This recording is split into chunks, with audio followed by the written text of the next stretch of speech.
বিসমিল্লাহির রহমানির রহিম। আসসালামু আলাইকুম ওয়া রাহমাতুল্লাহি ওয়া বারাকাতুহু। প্রিয় সোনামণি শিক্ষার্থীরা ও অভিভাবকবৃন্দ, সবাই কেমন আছেন? আলহামদুলিল্লাহ, আশা করি ভালো আছেন। তো আজকের ক্লাসে আপনাদের সবাইকে আবারও স্বাগতম। আজকের ক্লাসে আমাদের পড়া হচ্ছে মদ্দে মুত্তাসিলের কায়দা সম্পর্কে। আমরা ইতিপূর্বে মদ্দে লাজিম হরফি মুখাফফের কায়দা পড়ছি, মদ্দে লাজিম হরফি মুসাক্কালের কায়দা পড়ছি, মদ্দে লাজিম কালমি মুসাক্কালের কায়দা পড়ছি এবং কি মদ্দে লাজিম কালমি মুখাফফের কায়দাও পড়ছি। চার আলিফ মদ 5 প্রকারের মধ্যে আমাদের 4 প্রকার শেষ। আজকে হচ্ছে লাস্ট প্রকার মদ্দে মুত্তাসিলের কায়দা। বলো তো কিসের কায়দা? মদ্দে মুত্তাসিলের কায়দা। তো তাহলে আসো আমরা পড়ি।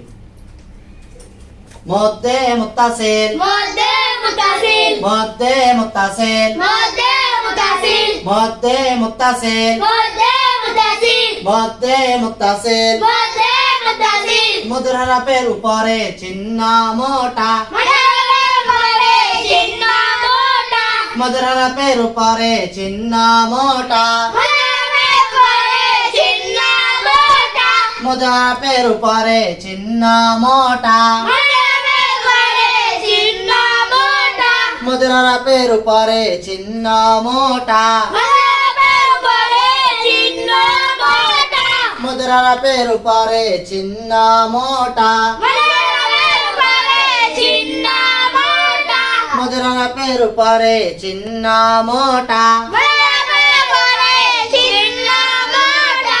বামে হামজা, বামে হামজা, বামে হামজা, বামে হামজা, বামে হামজা, বামে হামজা, বামে হামজা। বামে হামজা, মধুর হরফের উপরে চিহ্ন মোটা, মধুরের পরে চিহ্ন মোটা, মধুর হরফের উপরে চিহ্ন মোটা। মধুরের পরে চিহ্ন মোটা। বামে হামজা, বামে হামজা, মদ্দে মুত্তাসিল, মদ্দে মুত্তাসিল, মদ্দে মুত্তাসিল। মদ্দে মুত্তাসিল। ডান দিকের হরকতকে, ডান দিকে হরকতকে, ডান দিকের হরকতকে, ডান দিকে হরকতকে, ডান দিকের হরকতকে ডান দিকে হরকতকে, চার আলিফ টানিয়া পড়িতে হয়, চার আলিফ টানিয়া পড়িতে হয়, চার আলিফ টানিয়া পড়িতে হয়। চার আলিফ টানিয়া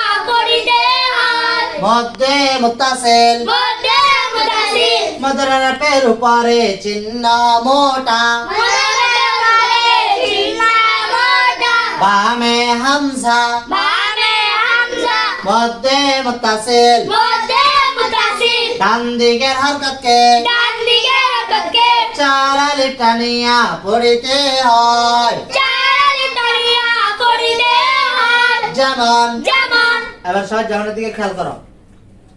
জবরের বাম পাশে খালি আলিফ কিসের হরফ? মধুরের হরফ, তাহলে মধুর হরফের উপরে চিহ্ন কি আছে? মধুরের, মধুর হরফ পাইছি, মধুর হরফের উপরে চিহ্ন মোটো পাইছি। বামে কি আছে? হামজা, তাহলে দেখো মধুর হরফের উপরে চিহ্ন মোটা, বামে হামজা, বামে। হামজা, তাহলে আমরা কায়দা মতো পাইছি। জি, তাহলে ডান দিকে হরকত কি আছে? জবর, জবর। এই জবরকে কত আলিফ টানবো? চালি, চার আলিফ। হ্যাঁ, খেয়াল করো। জিম জবর বামে খালি আলিফ, জিম জবর বামে খালি আলিফ, উপরে মোটা চিহ্ন। উপরে মোটা চিহ্ন, জা, জা, হামজা জবর আ, হামজা জবর আ, জা আ। জা, মাশাআল্লাহ। এবার আসো, হরফের নাম কি? সিন, শিন। হরফের নাম কি? শিন, আর এটার নাম আলিফ। আলিফ। তাহলে দেখো শিন জবর বামে খালি আলিফ, জবরের বাম পাশে কি আছে? খালি আলিফ, এটা কিসের হরফ? মধুরের হরফ, মধুর হরফ পাইছি। মধুর হরফের উপরে কি আছে? মধুরের, মোটা চিহ্ন। মধুর হরফের উপরে কি আছে? মোটা চিহ্ন, মধুর হরফের উপরে কি আছে? মোটা চিহ্ন, মোটা চিহ্ন। বামে কি আছে? হামজা, তাহলে দেখো মধুর হরফের উপরে চিহ্ন মোটা, বামে হামজা।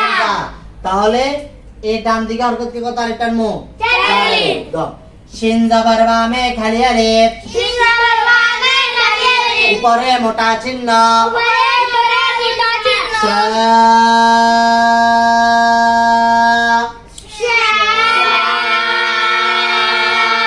হামজা জবর আ শা আ তাহলে আমরা উদাহরণ বুঝছি তো জি যেমন এটা বুঝে আসছে জি হ্যাঁ একদম মধ্যে মুত্তাসিল মধ্যে মুতাসিল মুদারাফের উপরে চিহ্ন মোটা বলে চিহ্ন মোটা বামে হামজা বামে হামজা মধ্যে মুত্তাসিল মধ্যে মুতাসিল ডান দিকের হরকতকে ডান দিকে হাতকে চার আলিফ টানিয়া পড়তে হয় চারি টানিয়া পড়তে হয় যেমন যেমন জা আ শা আ মধ্যে মুত্তাসিল মুদারাফের উপরে চিহ্ন মোটা বামে হামজা মধ্যে মুত্তাসিল ডান দিকের হরকতকে চার আলিফ টানিয়া পড়তে হয় যেমন জা আ শা আ তাহলে বুঝাচ্ছে জি। তাহলে বলতো আজকে আমাদের পড়া কি মধ্যে মুত্তাসিলের হয়েছে। তোমরা যারা ভিডিও দেখতেছো তোমরা কি করবা তাহলে আজকে আমাদের ক্লাসটা চলছে কি মধ্যে মুত্তাসিলের কায়দা সম্পর্কে তোমাদের বাড়ির কাজ হচ্ছে মধ্যে মুত্তাসিলের কায়দাটাকে ভালো করে মুখস্থ করা মুখস্থ হয়ে গেলে তারপর যে উদাহরণটা আছে এই উদাহরণ যেমনটাকে বানান করে পড়া আর হচ্ছে খাতার মধ্যে বা সিলেটের মধ্যে লেখা তো তাহলে ঠিক আছে ইনশাআল্লাহ আগামী ক্লাসে আবারও দেখা হবে সেই পর্যন্ত সবাই ভালো থাকবা আল্লাহ হাফেজ আসসালামু আলাইকুম ওয়া রাহমাতুল্লাহি ওয়া বারাকাতুহু